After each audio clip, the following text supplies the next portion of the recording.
that my statements on national television could significantly endanger my life, the safety of my family, and other very close to me. After considerable reflection, I am now executing this affidavit to provide a comprehensive information to the Quadcom regarding everything I personally know about the war on drugs during the former administration. On May 2026, I received a call from the President, Rodrigo Roa Duterte, at approximately 5 a.m., instructing me to meet him at his residence in Doña Luisa, Cebu City.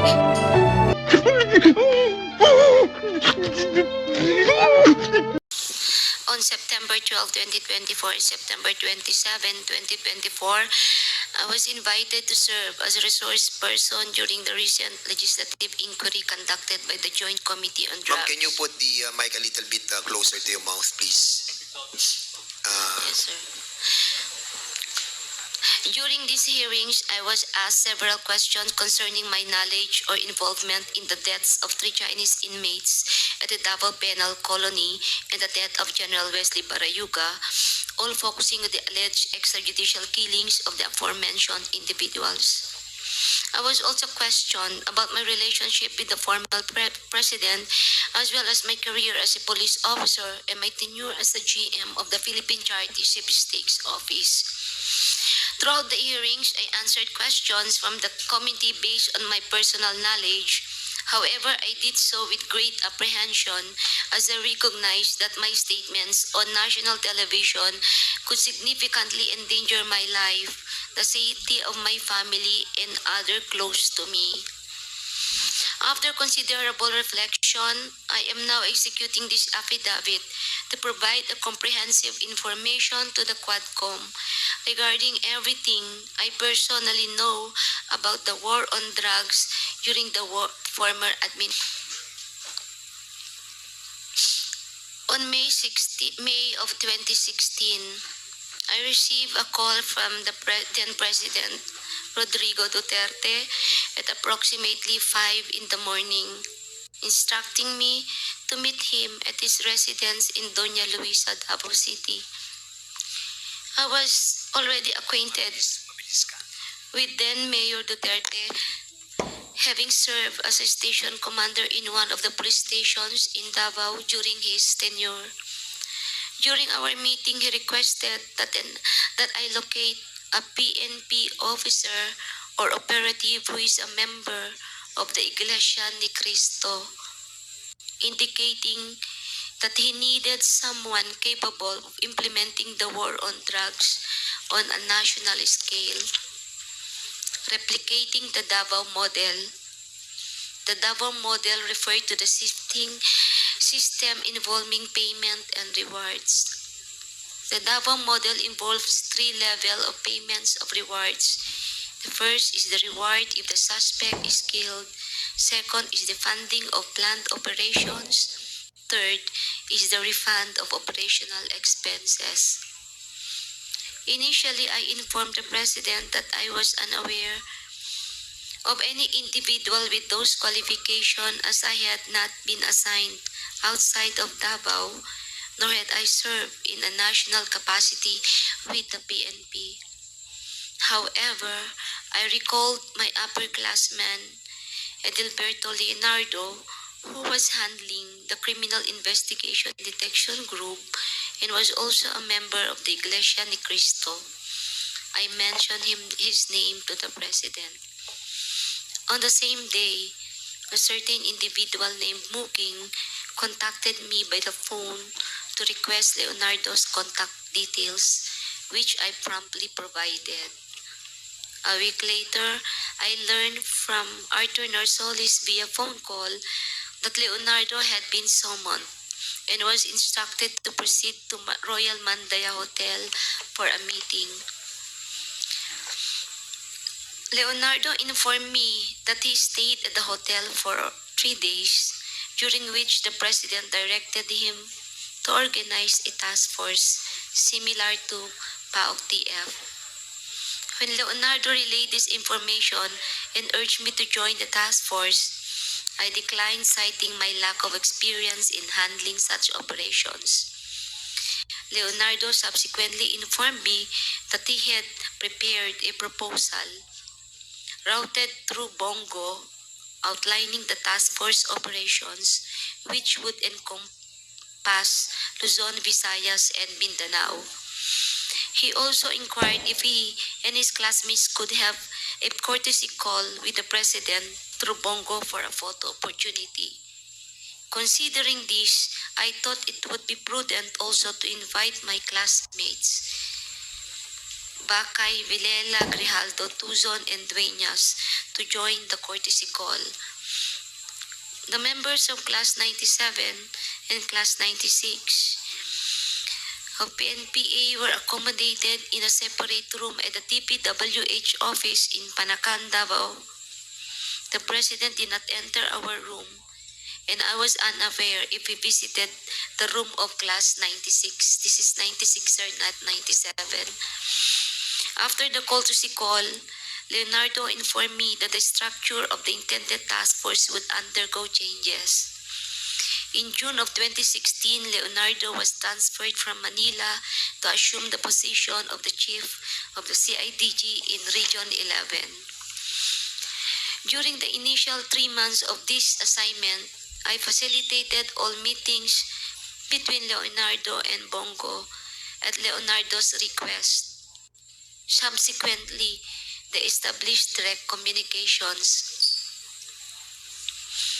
Leonardo informed me that he had recalled several trusted personnel, namely, I met Lester Berganyo, Romel Bactat, Rodel Serbo, Michael Palma, and Peter Parungo to serve as operatives for the task force. Notably, Romel Bactat, Rodel Serbo, and Michael Palma were all discharged as police officers. Romel Bactat and Romel Serbo, Michael Palma were all former police officers stationed at CIDG 11 office. They were discharged from service on or about a year ago due to an operation that led to the killing of one individual. Lester Berganyo is a private citizen, while Peter Parungo was a former detainee in CIDG due to a charge of rape that has been cleared. Romel Bactat, Rodel Serbo, Michael Palma, and Peter Parungo were charged with the task force of collecting, verifying informations provided by police officers in the field concerning arrests or deaths of individuals named in the list of drug personalities, and creating a summary report. All of these reports would then be encoded, compiled by Lester Berganyo. The compilation is thereafter elevated to Leonardo, who will then decide what level the arrest or killing was and its corresponding reward. Rewards were only given for killings, while for arrests, only the funding of the Coplan and a refund for the expenses was given. I saw how this individual operated when I would visit the CIDG office in Region 11 to see my friend Lot Lot. He also conveyed to me that the task force would be structured differently, in that he submitted a document to Bongo detailing the task force operation, including an overview of the current drug landscape in the Philippines. I was also informed that the drug structure originated from Bucor, where numerous drug lords are currently incarcerated, and that it has 3 branches, Luzon, Visayas, and Mindanao, with Peter Lim involved in the Visayas region.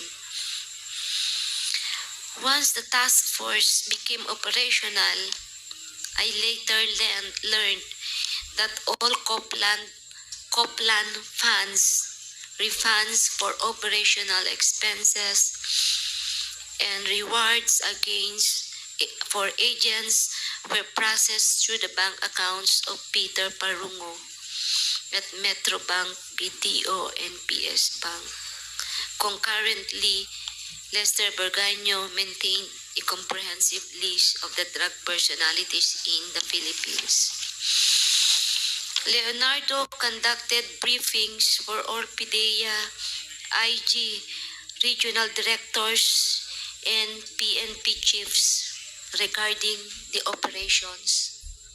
Additionally, if any individual died during police operation, Leonardo would report the incident to Bongo for inclusion in his weekly report and request for refunds of operational expenses.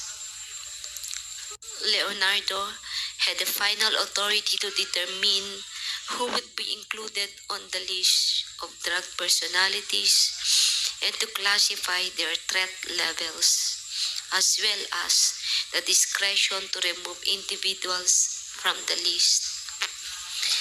Furthermore, in 2016, while I was at the CIDG office, following up on personnel appointments, I overheard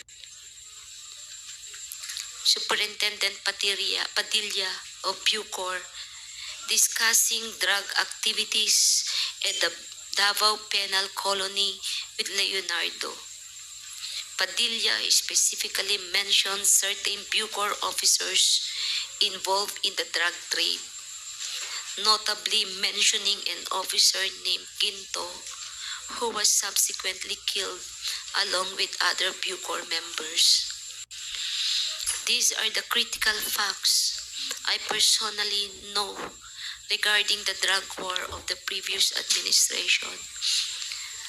I am prepared to provide additional details and information in the supplemental affidavit or during an executive session at the discretion of the committee.